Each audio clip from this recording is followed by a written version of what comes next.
Hello everybody, how's it going? Hopefully everybody can see and hear me okay. Hello everybody, how's it going? Hopefully the audio and video is okay. I'm doing something a little different today. There's a couple different latency settings you can choose, but it lowers the video quality, I guess. YouTube's latency is pretty bad with live streaming compared to Twitch, but you know, whatever. Anyways, latency is pretty bad with live streaming compared to Twitch, but you know, whatever. Anyways, all right. Looks like we're good. I'm gonna wait a couple minutes here to get into it, see if anyone shows up. Never know, but looks like we're good. Kind of streaming at an early time compared to what I've done in the past, and excuse me, I'm just fixing some stuff. And yeah, I scheduled this last night. I was gonna, you know, it's been like 2 weeks since my last video, and I had a crazy streak going with videos, but I haven't had anything to do. But I got a new fragrance yesterday, and I thought instead of making a video, I would do a live stream talking about it, because I said I wanted to do these more often. It was really fun the last time I did it. But I might make a separate video too, just to have a standalone thing. But I thought this would be fun. So, yeah, so a couple minutes we'll get into me talking about this fragrance, but for now I'm just going to chat, everything like that. Hope everybody's been doing well. Nothing's really changed on my end. Just been working and everything like that. And basically that. Weather's been crazy. Oh, one thing I will say, like a life-related thing, I don't talk about like what's going on in my life too much here. I just talk mostly about fragrances and stuff. But, you know, so I mentioned I moved into a new house like 2 months ago, about 2 months ago. And everything's fine here. It's great. You know, there's a couple little things that need fixing and stuff, but it's mostly been really great. But there was this gigantic pool here. And, God, there's cat hair everywhere, man. Sorry, I'm going on a tangent, but my cat doesn't really come into my office, and still there's cat hair everywhere, man. Can never get away from it.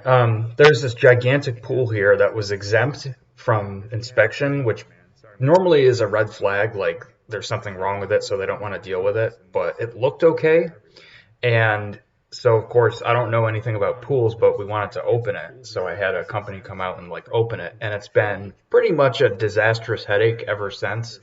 Like I had someone come out, and then they were like, oh, some of these valves on your pool are like broken, and the owners tried to fix them in a really terrible way, so we have to fix them.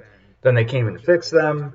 Then the filter wasn't working, and then they came and they were like, okay, the filter's working, you're good to go. And then the filter leaked, and then they came and fixed the filter. And then like a couple days ago, I was finally like, because, you know, you put a bunch of shock into the pool to finally get it going. And then I'm like, okay, everything's finally good. It's been like 4 times since they've come out to fix things. And then I turned the filter on, and the thing, because we haven't turned the filter on yet, we haven't been able to. And the thing just like blew apart, like water everywhere. It was a fucking disaster. So yeah, now I have to have them come out for like, I don't know, like a 5th or 6th time. And I'm like, I think we're just going to replace this filter. But I'm telling you, man, pools are a headache. Like once you get it going, it's fine. But man, it's been like, and then like the chlorine shock that was put in has basically been used up, and I haven't been able to filter it. I don't know if you guys have pools, but man, it is kind of a headache, I have to say. Kind of a headache. Alright, this won't be a long live stream because I do have other things to do today, but like I said, I wanted to do this. I guess no one seems to be here, but that's cool. You can always watch this later on, too, for you folks that... Well, you know that, because if you're watching this later on, then obviously. Okay, let's talk about PACO RABANNE pour Homme. Let me move this over here so you can actually see. PACO RABANNE pour Homme. This is a fragrance that a couple people have recommended to me and I've wanted to check out for a while. And what I knew of it was just that it was a barbershop scent. That is my knowledge of the fragrance. And I like barbershop scents, and I heard it was barbershop, and it was a little bit old school, which is what I like. Well, I'll talk about that a little bit too. And yeah, I've just wanted to try it. Now, I really like it, and there are more things going on with it than I initially thought, which is a great surprise. But again, barbershop, old school, thought great. So actually, I got a Kohl's card, like a gift card to Kohl's. I don't really go there often. I haven't been there in like 10 years almost. Mostly go to like TJ Maxx and Marshalls, but I was like, oh, I know they have fragrances there. So I went there and was kind of hoping to get a fragrance. And actually something I heard, if any of you folks ever go to Kohl's or anything like that, apparently, this is just what I heard very recently, that Kohl's is getting rid of their like fragrance area and they're putting in Sephora. So it seemed like people were saying that they were heavily discounting their fragrances because they're trying to get rid of them so that they can put the Sephora in. Now, once they put that Sephora into these Kohl's, you're not going to have any discounted fragrances anymore because it's going to be, Sephora charges full price. So, yeah, but I would say the prices weren't great there. Like, they definitely weren't as good as you'd get online, but they were discounted. So I ended up getting this for free, basically. But I initially was like, oh, there's nothing here I want. It's been picked through. There's a bunch of like Mont Blanc Legend and stuff. I hate that fragrance. So I kind of was like, okay, no go. And I went to leave. I gave it one more pass and I missed a whole little display shelf that had a bunch on them. And there was one of these left. I thought, okay, I wanted to get that. So I bought it. So PACO Rabanne Pour Homme comes in this bottle. Very cool bottle. It's nice and heavy. It's a 3.4 ounce. Comes with the built-in sprayer, which I don't dislike. I kind of prefer the cap thing, but this is cool. This has a great sprayer on it, great distribution and everything. And yeah, man, woo, this is a good fragrance. So I'll tell you, man, the first spray of this fragrance, the first thing I got was Old Spice. Like immediately on spraying this, I get super old school barbershop. Old Spice. Andrew, what's up, man? How's it going? Great to see you. I'm chatting about PACO Rabanne Pour Homme. Yeah, I just get this like Old Spice barbershop scent, and it smells great. It's not anything like we get now. This is not like any fragrance that comes out now. But, not exactly for me. I do like that scent, but it's not quite exactly something I would wear all the time. But then honestly, like 10 seconds later, then the big head of the fragrance comes in, and it's very soapy. I had no clue that there was a soap vibe in this fragrance. I thought it was just going to be barbershop through and through. But no, it's a barbershop soap scent. And the soap scent is awesome. I love soap scents. It's completely different than something like Amber Pour Homme, which I like, which is like unisex, powdery, spicy, like saffron sort of, almost lightly sweet sort of. So this is like, what's the soap I'm thinking of? Irish Spring mixed with Dial. Like the orange Dial soap, just baseline soap, clean. That's what it smells like. You like Old Spice? I do too. It's not something I'd wear, but I love the smell. If that makes sense. Do you know this one, Andrew? PACO Rabanne Pour Homme. It's quite a famous one. Came out in 1993. I've never had a chance to try it. So, I like soapy scents. I love barbershop, and I like things that are old school because it's very unique and it's just a nice change of pace from modern stuff. And pretty much right away, I was like, okay, this is like exactly for me. Now, if you watch me for a long time, you'll know probably like a good year. I've been trying to find like a good green scent, something very foresty, smells like the forest, that kind of thing. And that's got it. This has got it.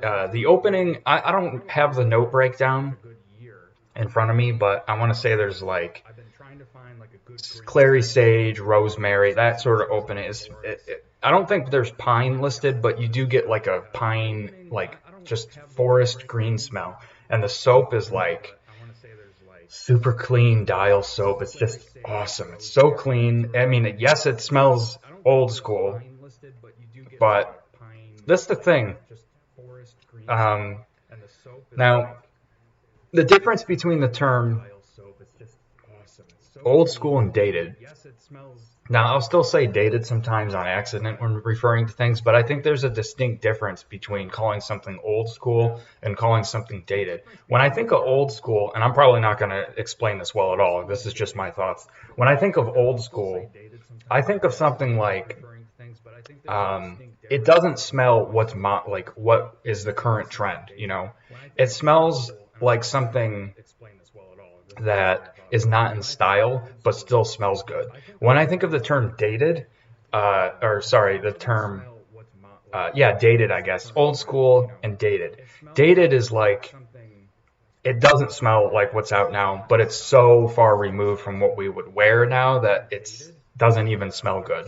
Like I can't, like, cooking is a great example. Like, there are old 1700s, 1800s ingredients that they used to use that were pretty commonplace, but they're dated now because our palates are just so far removed from that it would ruin a dish. Like certain essences of oils and stuff they used to use in cooking, which were common back then, now would make a dish taste like perfume or something. You know, maybe you would associate it with an old man or something like that, a dated scent. You know, oh, that's an old man scent, although people will say that about this. But that's how I think of the term dated. It's just, it smells like an old guy, you know, it's something that is just not wearable now. Old school refers, you know, more towards like, it's wearable now for sure, but it's not in line with modern things. So that's how I feel about this. So Andrew, you said you're interested in it. I will say it definitely smells old school. It's not something that's going to smell like modern fragrances. It certainly smells like the 70s when it came out. But I think that's okay. I think it's mature. I think it's, and again, not to say that you can't wear those bubblegum, you know, diabetic piss sweet smelling fragrances if you don't want to, but it doesn't smell like that at all. It doesn't even smell like modern fragrance now fresh. I mean, it is fresh, but it's not aquatic. It is very fresh though. It's interesting. I don't think there's any lemon or citrus listed in this, but it still comes off as fresh, and I don't get any citrus at all. No citrus in this, but it still manages to be fresh. And the thing that's interesting is it is fresh the whole way through, even though it becomes very warm. But there's distinct differences, and I guess people were talking about the fact that this has a very famous dry down. And I'll say that the opening, you know, the opening with that soapy barbershop vibe is really great. Really, really clean soap with a great old school barbershop smell. The dry down is completely different. You lose a lot of that sharp greenness, if that makes sense. Like, you know, when you think of older barbershop scents with lavender and stuff, you get a sharpness to it. You get an aftershave-y sort of vibe. It loses that. It still retains some lavender and stuff, but it's much more mellow. But there's no soap smell. The dry down of this, to me, smells very different. You get more oak moss that comes out, and I know this doesn't have real oak moss in it because they don't use that anymore, but you know, synthetic, you get a musky oak moss smell. It becomes warm, it becomes a little bit earthy, but I wouldn't say dirty. A very smooth smell, but then there's this note that comes out, and I'll tell you, when I was smelling this, I would say maybe 3.5, 4 hours after you put it on. And this is one of those fragrances where you might not like the opening and you might love the dry down. So if you get this, you put it on, you go, oh, that's too sharp, that's too dated for me. It's just not going to work for me. Just be patient. Give it time because you might love the dry down. A note started coming out, and this fragrance starts to get a little sweeter. I'll say that this is never a sweet fragrance. I mean, at the top of this fragrance, there's no sweetness at all. Like, there's no sweetness. It's not that type of fragrance. It's a sharp barbershop scent.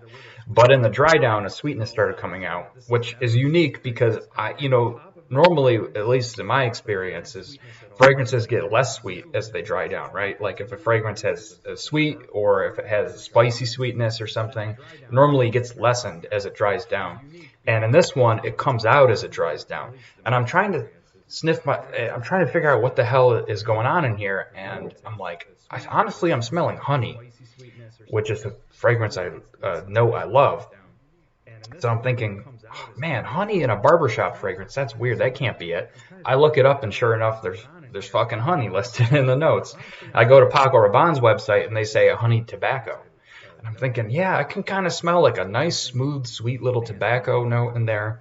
On Fragrantica, they don't list tobacco. They just say honey, but I'm smelling honey for sure, man, and it doesn't poke out. I mean, it definitely gets sweeter, but it's never sweet, if that makes sense, and it's blended perfectly. So the dry down of this is this cozy, warm, musky oak moss with lavender, or with honey, and it's awesome. It smells great. It's really interesting because I have a lot of linear fragrances, so, you know, while I love the way they pretty much smell the same the whole time I'm wearing them.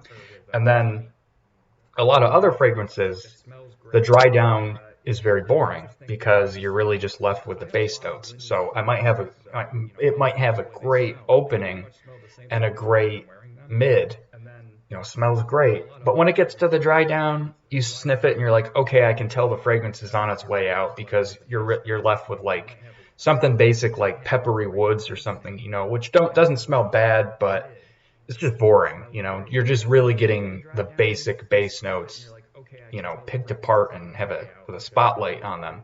That was weird. You could just see some light when I said spotlight. This dry down is not boring at all. It's a totally different take. I mean, the fragrance really changes, and it's just a beautiful scent. And I'll say it almost could be considered like a cuddle up scent. It's very warm, and it's like a warm hug. It really is, with the honey. And this is a fragrance where the honey really makes it in the dry down. Kind of like Happy Land Signature, totally different fragrance, but the honey note in that makes the fragrance for me. I think if that honey note wasn't in there, it'd be a radically different sort of fragrance. The honey just adds a very light sweetness and a richness that makes it very cozy feeling. And that's what happens in this. So it's very odd. I would say at the top again, not remotely sweet and not remotely a cuddle scent, but in the dry down, yes, I would say that. So this is something where it's going to just simply smell excellent on you all day. Whatever phase the fragrance is in, it's going to smell awesome. It's signature scent worthy. I think it's probably great all year round. I think that the little bit of the heavier notes in the base and the green notes lend themselves a little more towards cooler weather. Like, you know, this is a fragrance where if you go out on a chillier day with the wind hitting you, this is going to just be beast. You know, it's going to kick ass in that kind of weather. But I could see this working well in hot weather too, because it's not that heavy where it's going to start to smell, you know, cloying or anything. I think it's great for that. I think it's great for any occasion. It really is. It's signature scent worthy. It's just, I can't, I'm going to actually spray it now. So let me move my coffee so I don't spray any fragrance in my coffee. Now, I don't know if you'll see this great, but it really is. It's signature scent worthy. It's just the scent distribution. This will be my signature. This will be my scent for the day. I'm going to be wearing this for a while. This is going to be my, I always like to test my fragrances when I get them and I wear them for like a week or so. Just wear that. But this is one where I'm like, oh man, I'm drawn to the smell. And I'll tell you, like, I love the opening. It all smells great, but it's that dry down with the honey note that makes me want to keep smelling it. Some people don't like the dry down in this. I could see why, because it's so different from the opening, and the opening just has such a beautiful barbershop soapy vibe. But it's great all around. Awesome, amazing fragrance. And yeah, I love it. It's really, you know, some people say it's expensive. If you go buy it like at the store, it's going to be like $80, but you can find it pretty discounted on the internet. So it's kick-ass, and the performance is pretty good.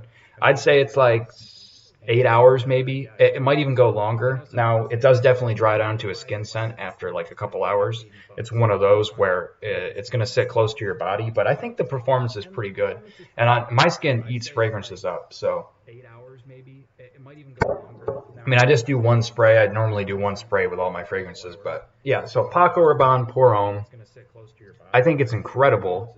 I'm not sure who recommended it to me, but man, I am glad I got this. This is totally up my alley. I absolutely love this. It's gonna make you stand out. Now, is everyone gonna like it?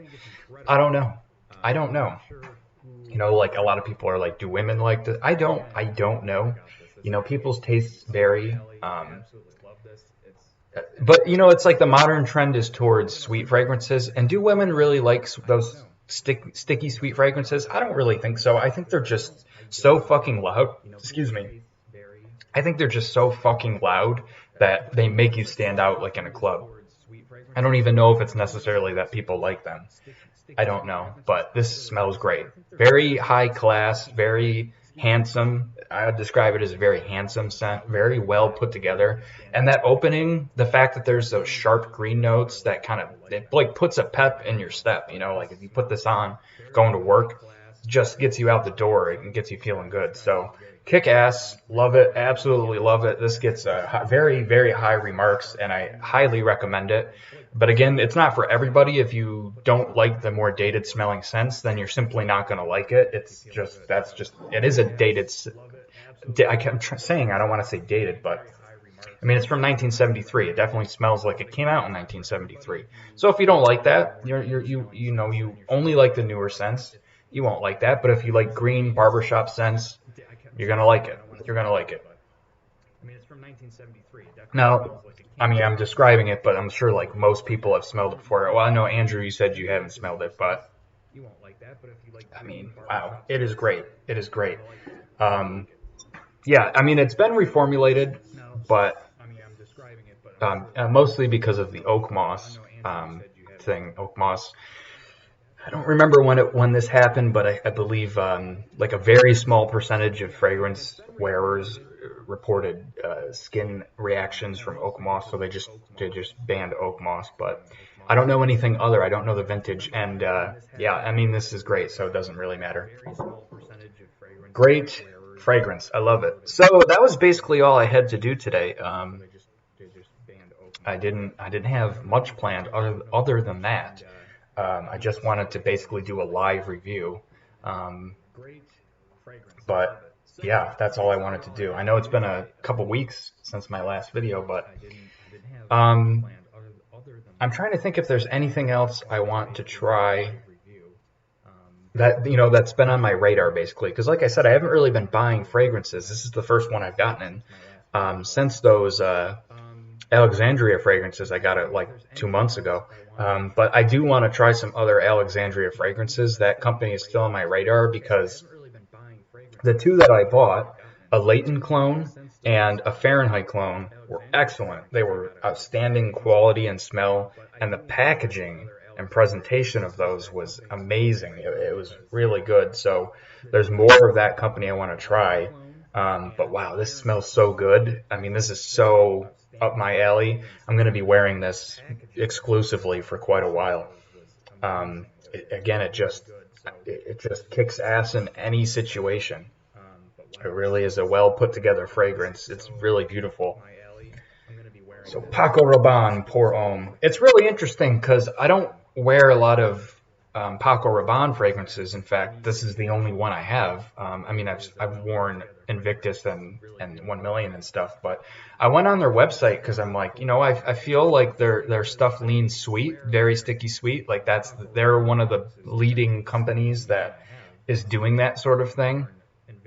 And I'm like, man, I don't know. Maybe they have some other ones I'm not aware of, but it seems like that's their thing. Like this is their outlier in their collection that is their tried and true that really smells very much different from everything else they're putting out today. But yeah, and, you know, it seems like that is still the trend. a couple years ago, the trend kind of started of the sticky, sweet, loud fragrance, and I feel like that's still the thing. It might be changing. Let me get a sip of water, but a little bit. But I still feel like most releases lean towards that sweet kind of vibe. Um, like even a fragrance that came out within the past couple years was like Azaro Wanted. A lot of people were talking about that one, and I smelled that, and it just smelled up like straight bubblegum to me. I couldn't wear it. I mean, they smell good. They don't smell bad, like disgusting, but I don't want to wear it on my skin. Like Ultra Mall by Jean Paul Gaultier. I think it smells great, like a pear, vanilla, woody, creamy vibe, but it's so fucking sweet. I cannot wear that on my skin. It'll make me sick. It's nice to smell, on a card or something once in a while, but I can't wear that on my skin, man. I can't wear it, and it's so powerful. It is so potent that it's just gonna choke everyone out. Um, Someone mentioned, I can't remember who it was. A reviewer was mentioning that like that the thing that tends to go in cycles. So it seems like the fragrances are going to go in cycles, and we're going to start to get back towards that kind of stuff. I don't know. I think that might be the case because it's interesting. They keep putting out these really sweet fragrances, but they have to be putting them out for a reason. So I feel like I feel like the average consumer is still just buying them. Now, are they buying them because that's what they like, or because that's just what they're putting out? They just are putting that out, and they're those kind of people. Not to say anything disparaging towards average consumers, but they don't take the time to really learn what they like or anything like that. They're just like, oh well, I just need a fragrance, and this is what they're putting out, so I'm just going to grab it, and whatever it smells like, that's just what I'm going to wear. I feel like that's what most people do, so that's why they keep making them, because they're making their money there. But then if you do go to YouTube and watch reviewers and stuff, it seems like most people are pretty sick of that at this point. So I don't know, will that change? I think at a certain point, yes, it'll start to go. I think it'll go back to more of the like ambery scents that was very popular for a while, like woody ambery smells. I think that'll, once it gets away from the sticky sweet stuff, it'll go back towards that warm ambery woodsy vibe, and then I think it'll go back more towards the green stuff. Um, yeah, aquatics are always kind of popular, but who knows? So anyways, that's it. That's all I got for you. Kind of a shorter live stream for me, but that's what I wanted to do. Like I said, I wanted to do these live streams more often. 2 week period since my last one, but I'll try to keep these up, like I said, every week, every other week, something like that. I think it's fun to chat with you guys, and I've never done a straight review, I think, live, but that's basically it. I'll try to be back a little sooner. I can't promise anything, but and it may or may not be fragrance related. I'm doing more movies and stuff now, doing Blu-rays and stuff, so I'll definitely do a pickup video once I get some of that stuff. If you like that stuff. But that's it. Hope everybody's well. I hope everybody's smelling well. If you watch this after the fact, please, I always love to hear from you. Again, it's always why I make these videos. I just like hearing from you folks. So let me know how you've been doing and what you're wearing today. I always like to know that. And I'll catch you all in the next time. Smell good.